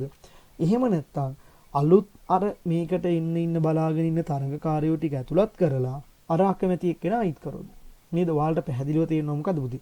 තරඟකාරීත්වයක් හොඳටම තියෙන්නේ අර කියන බාධා වයින් කරලා කැමැති කට්ටිය සහභාගී කරගෙන සහ අකමැති කට්ටිය මේකෙන් අයින් වුණොත් කියලා හිතනවනේ නේද? එහෙනම් පුතේ වෙළඳපළකත් තරඟකාරීත්වය ඇති වෙන්නේ ඔන්න ඔය විදිහටම. ඒ කියන්නේ ගැනුම්කරුවෝ සහ විකුණුම්කරුවෝ විශාල ප්‍රමාණයක් ඉන්නවා නම් වෙළඳපොලේ මොකද වෙන්නේ? ඉතා විශාල තරඟකාරීත්වයක් තියෙනවා. ඒ වගේම ඇතුල් වෙන්න සහ පිට වෙන්න බාධා නැත්තම් ඕන කෙනෙකුට කැමති වෙලාවක ඉන්න පුළුවන්, අකමැති කෙනෙකුට මේකෙන් අයින් වෙන්න පුළුවන්. අන්න එහෙම තියෙන වෙලාවක තමයි මොකක් වෙන්නේද? වෙළඳපොලක් තරඟකාරී වෙන්නේ. එහෙනම් වෙළඳපොලක් තරඟකාරී වෙන්න ප්‍රධාන කොන්දේසි දෙකක් බලපානවා පුතේ. පළවෙනි එක තමයි මොකද්ද? තරඟකරුවන් නැත්තම් ගැනුම්කරුවන් සහ විකුණුම්කරුවන් විශාල සංඛ්‍යාවක් සිටීම. ඕනෑම කර්මාන්තයකට ඇතුල් වීමට හෝ පිට වීමට මොකක්ද වෙන්න ඕනේ පුතේ? බාධා නොමැති වෙන්න ඕනේ. ඊළඟට අපි නෝ ඊළඟ එක්කෙනාට ඊළඟ ලක්ෂණය රජයේ කාර්යභාරය සීමිත වීම. එතකොට අපි කියවනේ වෙළඳපොළ ක්‍රමයක් කියලා කතා කරාට මේක ඇතුලේ ප්‍රධාන වශයෙන් ඉන්නෝකේ පෞද්ගලික අංශයනේ. එතකොට මේක ඇතුලේ පෞද්ගලික අංශය ප්‍රධාන වශයෙන් ඉන්නවා කියලා ඒක ඇතුලේ රජයක් නැහැ කියලා නෙමෙයි පුතේ කියන්නේ. පැහැදිලි කෙනෙක් කියනවා. වෙළඳපොළ ක්‍රමයක් ඇතුලේ උනත් පුතේ රජයට ඉතා සීමිත කාර්යභාරයක් පැවරිලා තියෙනවා. ඒ කියන්නේ රජය කරන්න ඕනේ යම් යම් කාර්යභාරයන් කිහිපයක් තියෙනවා. එතන කියනවා මොකද්ද? වෙළඳපොළ ක්‍රමයක් තුලින් සම්පත් බෙදාවින් කිරීමේදී ප්‍රශස්ත අන්දමින් සම්පත් බෙදී යාම වැළකී යන අවස්ථා පවතී. එවැනි අවස්ථාවලදී වෙළඳපොළ බිඳ වැටීම වැළැක්වීමට රජය ආර්ථික කටයුතු වලට මැදිහත් වනු ඇත. ඒ කියන්නේ මේමයි දැන් අපි කොහොනේ වෙළඳපොළ ක්‍රමයක් ඇතුලේ මිනිස්සු හැම වෙලෙම කටයුතු කරන්නේ ස්වාර්ථය කියන සානුබලය මත පදනම් වෙලානේ. ඒ කියන්නේ Tamanට වාසියක් ලැබෙනවා නම් හරි ලාභයක් තියෙනවා නම් හරි තමයි එයාලා Tamanගේ කටයුතු මොනවා කරන්නේද සිද්ධ කරන්නේ. දැන් ලාභයක් ලබන්න බැරි කිසිම දෙයක් කරන්නේ නැහැනේ. නේද? ඒ කියන්නේ අපි හිතමුකෝ දැන් බස් හෝල්ට් එකක් නැත්නම් බස් නැවතුම් පළක් තිබුණා කියලා ඒකෙන් ලාභයක් ලබන්න පුළුවන් පෞද්ගලික අංශයට ලබන්න බැහැ. නේද? ඊට පස්සේ නිදහස් අධ්‍යාපන නිදහස් සෞඛ්‍ය කියන එකකිනගෙන් පෞද්ගලික අංශයට මොකද වෙන්නේ? ලාභයක් ලබන්න බැහැ. එතකොට ලාභ ලබන්න බැරි බාන්න කවුරු නිෂ්පාදනය කරන්නේද? පෞද්ගලික අංශය නිෂ්පාදනය කරන්නේ නැහැ. ඒක නිසා මොකද කරන්නේ? ඒ වගේ බාන්න නිෂ්පාදනය කරන කවුරු මැදිහත් වෙන්නේ නේද? රජය මැදිහත් වෙන්න වෙනවා. නේද? ඒක නිසා කියන මොකද්ද? පොදු බාන්න පොදු දේපල සම්පත් ආදී සපයන්නත් මොකද කරන්නේ? වෙළඳපොළ ක්‍රමයක් ඇතුලේ රජයට සීමිත කාර්යභාරයක් තියෙනවා. ඊළඟට කියනවා නීති හා ක්‍රමවත්ව පවත්වාගෙන යාමට. දැන් නෛතික ක්‍රමයක් පවත්වාගෙන යන්නේ රජයේ පුතේ. නේද? වර්තමානයේ ඔයාලා බැලුවොත් එහෙම COVID-19 කියන ප්‍රශ්නය ගත්තාම මේ ප්‍රශ්නේ බාර දූර කාර්යයක් කරන්නේ රජය. තමන්ගේ නීති රීති කර්ෆිව් එක දාලා නැත්නම් ඉදිරි නීතිය දාලා නේද? යම් යම් සීමා පනවල ඇතුළත් වීමට පිටවීමට බාධා දාලා නේද? ඒ වගේ නීති රීති ක්‍රමවත්වක් පවත්වාගෙන යන්නේ කවුද? රාජ්‍යාංශය. හැබැයි පෞද්ගලික අංශය එහෙම තියනවාද? පෞද්ගලික අංශයට ඒක වැඩක් වෙන්නේ නැහැ පුතේ. දැන් අපි නිකන් ගත්තොත් මේ මෑත කාලිනව පෞද්ගලික අංශය ආයතන ප්‍රධාන වශයෙන් රාශියකට පාඩු වෙන්නේ නේද? දැන් එයාලා බැරි වෙලා හරි පෞද්ගලික අංශය විතරක් හිටියනම් එයාලා මොකද කරන්නේ? සේවකයෝ හිටියා හෝ මැරුණා අපිට ඒක වැඩක් නෑ. අපිට වැදගත් අපේ ලාභය. ඔයාලා රැකියාවට එන්න කියලා මොකද කරන්නේ? එයාලා ක්‍රියාත්මක වෙන්න පුළුවන් අවස්ථා බොහෝ දුරට තියෙනවා නේද? ඒක නිසා මොකද වෙන්නේ? නීති රීති පවත්වගෙන යන්නත් කවුද අවශ්‍ය වෙන්නේ? බුදි පොලිසිය හමුදාව වගේ නෛතිකමය ක්‍රමයක්, දඬුවම් දීමේ ක්‍රමයක්. ඊට පස්සේ නීති රීති කඩවන අවස්ථාවලදී ඒවා වැළැක්වීමට කවුද මැදිහත් වෙන්න ඕනද පුතේ? රජයේ වෙළඳපොළ ක්‍රමයකට මැදිහත් වෙන්න ඕනේ. නම් නීති රීති තියාගෙන යන්නත් කවුද ඕන කරන්නේ? රජය අවශ්‍ය කරනවා වෙළඳපොළ ක්‍රමයකට. ඊළඟට අපි ආපුවම ආදායම් ව්‍යාප්ති විෂමතාව වැළැක්වීමට. ඒ කියන්නේ මේ ආර්ථිකයේ ඉන්න හැමෝම එකම මට්ටමක ආදායමක් ලබන්නේ නැහැ නේද? සමහර අය වැඩි ආදායම් ලබනවා, සමහර අය අඩු ආදායම් ලබනවා. දැන් වෙළඳපොළ ක්‍රමයක් ඇතුළේ නම් ඕක කවදාවත් වෙනස් වෙන්නේ නැහෙනේ. නේද? මොකද වෙන්නේ? වෙළඳපොළ ක්‍රමයක් ඇතුළේ ඉන්න අයට වැඩක් නැහැ. එයාලට මොනවද ලබන්නේ, කොයි වගේ ආදායමක් තියෙනවද කියන එක ගැන හිතන්නේ. එයාලා හැම වෙලෙම හිතන්නේ තමන් ගැන විතරයි. තමන්ගේ වාසිය ගැන විතරයි. නේද? එහෙම වුණාම දුප්පත් පිරිස හැමදාම මොකද කරන්නේ? දුප්පත් විදියට ඉන්නවා. පොහොසත් අය හැමදාම මොකද වෙන්නේ? පොහොසත් විදියට ඉන්නවා. අන්න ඔය කියන ආදායම් ව්‍යාප්ති විෂමතාවය වැළැක්වීමකට කවුද මැදිහත් වෙන්නේ බුදු? රජය අවශ්‍ය වෙනවා. ඒ කියන්නේ දැන් උදාහරණයක් විදිහට ගත්තොත් එහෙම වැඩි ආදායම් තියෙන අයගෙන් වැඩිපුර බදු අය කරලා අඩු ආදායමක් ලබන මිනිස්සු ඉන්නවානේ. අන්න ඒ මිනිස්සුන් මොකද කරන්නේ? සමුද්දි ව්‍යාපෘති ඊට පස්සේ අපි ගත්තාම පොහොර සහනාධාර අන්න ඒ වගේ ක්‍රම වලින් මොකද කරන්නේ? මේවා බෙදා දීම ආරම්භ මොකද වෙන්නේ? ආදායම් ව්‍යාප්ති විෂමතාවයේ බලක්ව ගන්නත් රජය අවශ්‍ය වෙනවා. ඊළඟට කියනවා මොකද්ද? මුදල් ක්‍රමයක් පවත්වාගෙන යාමට. ප්‍රධානම ලක්ෂණයක් තමයි පුතේ රජයේ මැදිහත් වෙන්න වෙළඳපොළ ක්‍රමයකට. මෙන්න මේ කියන ලක්ෂණ. ඒ කියන්නේ මෙන්න. දැන් අපි ගත්තොත් පෞද්ගලික අංශය තමන්ගේ වාසිය පිණිස ව්‍යාජ මුදල් හරි අච්චු ගහලා තමන්ගේ වැඩ කටයුතු ටික කරගන්න පුළුවන් නම් කරනවනේ. නේද? ඇයි හේතුව මොකද්ද? එයාලා හැම වෙලෙම උත්සාහ කරන්නේ තමන්ගේ වාසිය ගැන විතරයි හිතන්නේ. නේද? හැබැයි රජයක් ඉන්නවනම් මොකද වෙන්නේ? නිශ්චිත ක්‍රමානුකූල මුදල් ක්‍රමයක් පවත්වාගෙන යන නිසා මොකද නෙවෙයි වෙනත් ක්‍රම වලින් මුදල් ලිපීමට තියෙන හැකියාව මොකද ගන්න නැත්නම් වෙනත් ක්‍රම ඔස්සේ මුදල් මුද්‍රණය කිරීමේ හැකියාව මොකද ඉන්නේ නැති වෙනවා නේද මේ මුදල් ක්‍රමයක් නිශ්චිතව පවත්වාගෙන යාමටත් කාටද ප්‍රධාන කාර්යභාරයක් තියෙන්නේ රජයට තියෙනවා එහෙනම් ඔයාලට පැහැදිලි වෙනවා පුතේ වෙළඳපොළ ක්‍රමයක් ඇතුළේ රජයට මොකද ඉන්නේ පුතේ සීමිත කාර්යභාරයක් තියෙනවා ඒ තමයි මොකද්ද පොදු භාණ්ඩ පොදු දේපල සම්පත් සැපීම නීති හා සාමය පවත්වා ගැනීම ආදායම් ව්‍යාප්ති විෂමතාව වැළැක්වීම සහ මුදල් ක්‍රමයක් පවත්වාගෙන යාම කියන දේවල් ටික කවුද කරන්න ඕනේ රජයේ මැදිහත් වෙලා කරන්න ඕනේ. ඒක අපි දැන් ওই කතා කරේ පුතේ වෙළඳපොළ ක්‍රමයක් ඇතුළේ තියෙන ප්‍රධාන ලක්ෂණයන් ටික මොනවද කියන එක තමයි කතා කරේ. ඊළඟට අපිට යන්න තියෙන්නේ වෙළඳපොළ ක්‍රමයක් ඇතුළේ මූලික ආර්ථික ප්‍රශ්න විසඳන්නේ කොහොමද කියන එක ගැන තමයි අපිට ඊළඟට කතා කරන්න තියෙන්නේ. එතකොට මෙතන කියනවා වෙළඳපොළ ක්‍රමයක මූලික ආර්ථික ප්‍රශ්න විසඳීම. ඒතකොට අපි කතා කරා පුතේ ප්‍රධාන මූලික ආර්ථික ප්‍රශ්න තුනක් තියෙනවා. මොනවද ප්‍රශ්න තුන? කුමක් කොපමණ කෙසේ කා සඳහා කියන එක. අපි මුලදී කතා කරා කුමක් කොපමණ කියන්නේ මොකක් පිළිබඳ ප්‍රශ්නයද පුතේ? සම්පත් බෙදා හැරීම පිළිබඳ ප්‍රශ්නය. කෙසේ නිපදවන්නේද කියන්නේ තාක්ෂණීය පිළිබඳ ප්‍රශ්නය. කා සඳහා නිපදවන්නේද කියන්නේ ආදායම් ව්‍යාප්තිය පිළිබඳ ප්‍රශ්නය. ඒතකොට කුමක් කොපමණ කියන ප්‍රශ්නේ ඇති වෙන්නේ අපිට හිගකම හින්දා කෙසේ නිපදවන්නේද කියන ප්‍රශ්නයත් ඇති වෙන්නේ හිගකම හින්දා. කාසඳා නිපදවන්නේද කියන ප්‍රශ්නය තියෙන්නේ අපිට මොකක් හින්දාද? හිගකම හින්දා. මේ හැම ප්‍රශ්නයක් අපි විසඳගත්තේ කොහොමද පුතේ? තේරීමේ ක්‍රමයක් කරා. නේද? ඔයාට ওই ටික ඔළුව ඇතුළේ මතක තියෙනවා නම් වෙළඳපොළ ක්‍රමයක මූලික ආර්ථික ප්‍රශ්න විසඳන්නේ මිල ක්‍රමය යටතේ කියන එකත් ඔයා දන්නවා. එයාලා එතනදී හැම වෙලේම උත්සාහ කරන්නේ ස්වාර්ථය කියන සානුබලය ඉෂ්ට කරගන්න. නේද? ඔන්න ඔය කියන කරුණු ටික ඔයාගේ ඔළුව ඇතුළේ තියෙනවා නම් මේ මූලික ආර්ථික ප්‍රශ්න විසඳන ක්‍රමය හරි ලේසියි. එතකොට ඔයා දන්නවා වෙළඳපොළ ක්‍රමයක් ඇතුලේ කුමක් කොපමණ නිපදවන්නේද කියන ප්‍රශ්නේ විසඳගන්නේ කොහොමද? මිල ක්‍රමයේ මගින්. මිල මගින් ලබා දෙන තොරතුරු හා සංඥා වලට අනුව මොකද කරන්නේ පුතේ? මොන භාණ්ඩ කොච්චර ප්‍රමාණයක් නිෂ්පාදනය කරනවද කියන එක නා යාලා තීරණය කරනවා. එතකොට යාලා ඒකෙදි සැලකිල්ලට ගන්නෙ මොකද්ද? ස්වාර්ථය කියන සානුබලය. ඒ කියන්නේ නිෂ්පාදකයනම් මොකද කරන්නේ පුතේ? භාණ්ඩ වෙළඳපොලේ වැඩි මිලක් සහ සාධක වෙළඳපොලේ අඩුම පිරිවැයක් වැය වෙන ක්‍රමයේ තියෙනවනේ. නේද? ඒ කියන්නේ භාණ්ඩ වෙළඳපොලට මේ භාණ්ඩ ටික දාලා වැඩිම මිලක් ගන්න පුළුවන් භාණ්ඩ තියෙනවනේ. නේද? සාධක වෙළඳපොලේ අඩුම පිරිවැයක් යටතේ නිෂ්පාදනය කරන්න පුළුවන් භාණ්ඩ තියෙනවනේ. ඒ කියන්නේ සාධක ටික අඩුම පිරිවැයකට ගන්න පුළුවන් සාධක ටික තියෙනවා. අන්න ඒ කියන අඩුම පිරිවැයකට ගන්න පුළුවන් සාධක ටික අරගෙන භාණ්ඩ වෙළඳපොලේ වැඩිම මිලක් ගන්න පුළුවන් භාණ්ඩ ටික මොකද කරන්නේ මෙයාලා? නිෂ්පාදනය කරන්න තීරණය කරනවා. කියන්නේ කුමක් කොපමණ. ඒ කියන්නේ මොකද වෙන්නේ? භාණ්ඩ හා සාධක වෙළඳපොළ මිල අනුව මොකද කරන්නේ යාලා? මොනවද කොච්චරක්ද නිෂ්පාදනය කරන්න කියන එක නා තීරණය කරනවා. තීරණය කරලා මොකද කරන්නේ? ඒ කෙරෙහි සම්පත් යොමු කිරීම හරහා අපි කියන්නේ කුමක් කොපමණ කියන්නේ සම්පත් බෙදා හැරීමේ ප්‍රශ්නේ නේද? ඒක නිසා මොකද කරන්නේ? මොනවද කොච්චරක්ද නිෂ්පාදනය කරන්න කියන එක නා තීරණය කරාට පස්සේ ඒ කෙරෙහි මොකද කරන්නේ? මෙයාලා සම්පත් ටික බෙදාවින් කරනවා. එහෙනම් කොහොමද කුමක් කොපමණ කියන ප්‍රශ්නේ විසඳගත්තේ? මිල ක්‍රමය හරහා සාධක සහ භාණ්ඩ වෙළඳපොළ මගින් සපයන සංඥාවලට අනුව මොකද කරන්නේ පුතේ? ස්වාර්ථය මත තමන්ගේ තියෙන සම්පත් කුමන භාණ්ඩ කොච්චරක් නිෂ්පාදනය කරනවද කියන එක නා තීරණය කරාට පස්සේ මොකද කරන්නේ? ඒකට වෙන් කරනවා. ඒ කියන්නේ සරලවම බැලුවොත් වෙන්නේ මොකද්ද? මිල මගින් දෙන සංඥාවලට අනුව තමන්ට වඩාත් වාසිදායක වන භාණ්ඩය නිෂ්පාදනය කිරීම සඳහා තමන්ගේ සම්පත් ටික නිෂ්පාදකයන්ගෙන් යොමු කරනවා. පාරිභෝගිකයෝ මොකද කරන්නේ? කුමක් කොපමණ මිලට ගන්නවද කියන එක නා තීරණය කරන්නේ මොකක් මතද පුතේ? එයාලට මිල මගින් දෙන සංඥාවලට අනුව නේද? එයාලගේ ස්වාර්ථය වෙන්නේ මොකද්ද? අඩුම මිලකට ගන්න කියන. ඒක නිසා මොකද කරන්නේ? කුමක් කොපමණ මිලට ගන්නවද කියන එක තීරණය කරන්නේ මොකද්ද? වෙළඳපොලේ අඩුම මිලක් තියෙන භාණ්ඩ මිලට ගන්න තමන්ගේ සම්පත් ටික මොකද කරන්නේ? බෙදාවින් කරනවා නේද? ඒ විදිහට මොකද කරන්නේ? කුමක් කොපමණ කියන ප්‍රශ්නේ මෙයාලා විසඳ ගැනීමට ලක් කරනවා. ඊළඟට කියනවා මොකද්ද? කෙසේ නිපදවන්නේද කියන ප්‍රශ්නේ. කෙසේ නිපදවන්නේද කියන ප්‍රශ්නේ විසඳගන්නේ කොහොමද පුතේ මෙයාලා? මිල ක්‍රමයේ මගින්. එතෙන්දිත් මෙයාලා හිතන්නේ මොකක් ගැනද? ස්වාර්ථය කියන සානුබලය නිෂ්පාදකයන්ගේ ස්වාර්ථය වෙන්නේ මොකද්ද පුතේ? අඩුම පිරිවැය කියන එක නෑ. ඒක නිසා මොකද කරන්නේ? තමන්ගේ නිෂ්පාදනය සඳහා අඩුම මිලක් වැයවන ශිල්පීය ක්‍රමයේ යොදාගත්තාම මොකද කරන්නේ? කෙසේ නිපදවන්නේද කියන ප්‍රශ්නේ නිකම්ම විසඳනවා. එතෙන්දිත් වෙන්නේ මොකද්ද? මිල ක්‍රමයේ මගින් විසඳ ගන්නවා. ස්වාර්ථය මත කටයුතු කරනවා. ශිල්පීය ක්‍රමය ගැන ප්‍රශ්නයක් මේක නේද? එහෙනම් ওই තුන එකට සම්බන්ධ කරාම මොකද වෙන්නේ බුදි? මිල මගින් ලබා දෙන තොරතුරු වලට අනුව ස්වාර්ථය මත කටයුතු කරමින් වඩා ලාභදායී ශිල්පීය ක්‍රමය යොදා ගැනීමට මොකද වෙන්නේ? මෙයාලා කටයුතු කරනවා කියන්න පුළුවන්. ඊළඟ අපි කියනවා කා සඳහා නිපදවන්නේද කියන ප්‍රශ්නේ. එතකොට කා සඳහා නිපදවන්නේද කිව්වම මේකත් මොකද වෙන්නේ පුතේ? මිල ක්‍රමය හරහා විසඳ ගන්නවා. දැන් අපි නිෂ්පාදනය කරන හැම භාණ්ඩයක්ම හැමෝටම මිලට ගන්න පුළුවන්ද? බෑ. ඇයි මිලට ගන්න බැරි? සමහර අයට වැඩි ආදායම් තියෙනවා. සමහර අයට මොකද කරන්නේ?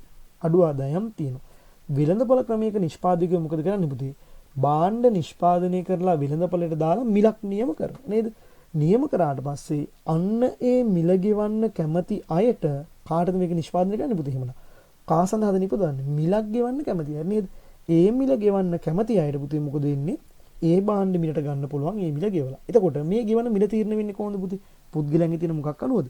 සාධක ආදායම් ව්‍යාප්තියට නැත්නම් ආදායම් ව්‍යාප්තියට අනුව නේද? ඒක නිසා කියනවා මොකද්ද?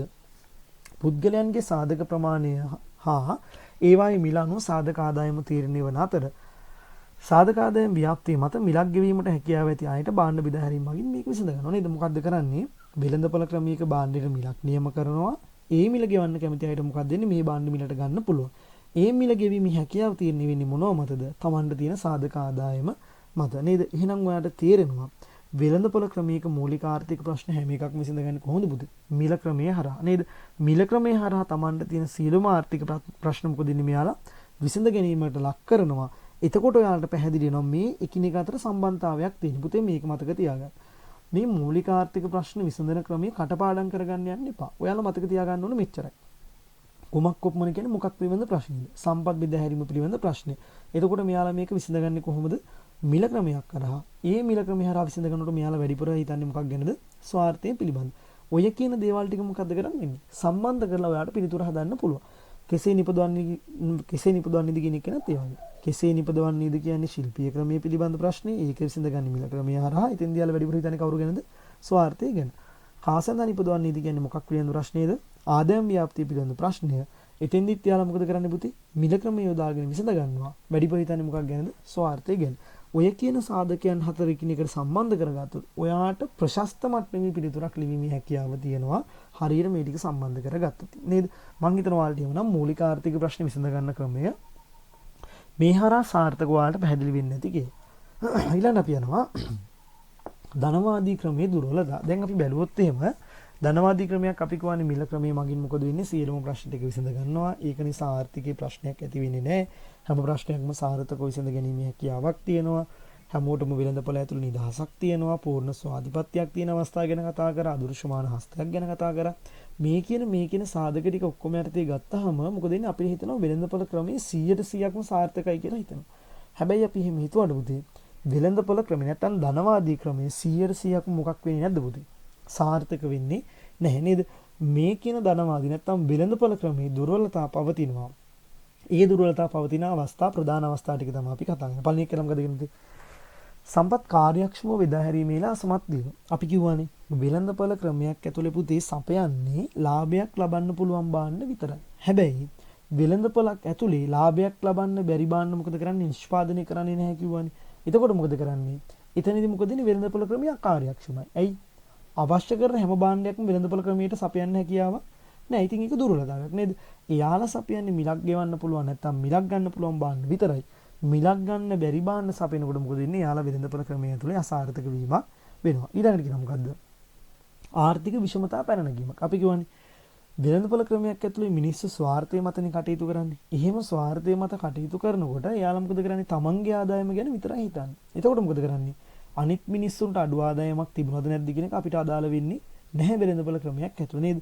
ඒ වගේ තත්ත්වයක් නිසා මොකද වෙන්නේ පුතේ? වෙළඳපොළ ක්‍රමයේදී විශාල වශයෙන් ආර්ථික විෂමතා පැවතීමේ හැකියාවක් තියෙනවා. කියන්නේ අඩු ආදායම් සහ වැඩි ආදායම් ලාභී කියලා කොටස් දෙකක් බෙහෙවීමේ හැකියාවක් මොකද වෙන්නේ? මෙයාගේ ඇතුලේ තියෙනවා කියන එකයි ඒකේ අදහස. ඊළඟට කියනවා සාර්වාර්ථික අස්ථායිතා පැන නැගීම. ඒ කියන්නේ මෙහෙම.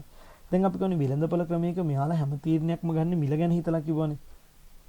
එතකොට මෙයාලා හැම තීරණයක්ම මිල ගැන හිතලා ගන්නකොට මිල කියන එක නේ හැමදාම එකම විදිහට තියෙන්නේ නේද? ඉල්ලුම් සපයුම් බලවේග වෙනස් වෙනකොට මොකද ගන්නේ? මිල ඉහළ පහළ යනවා නේද?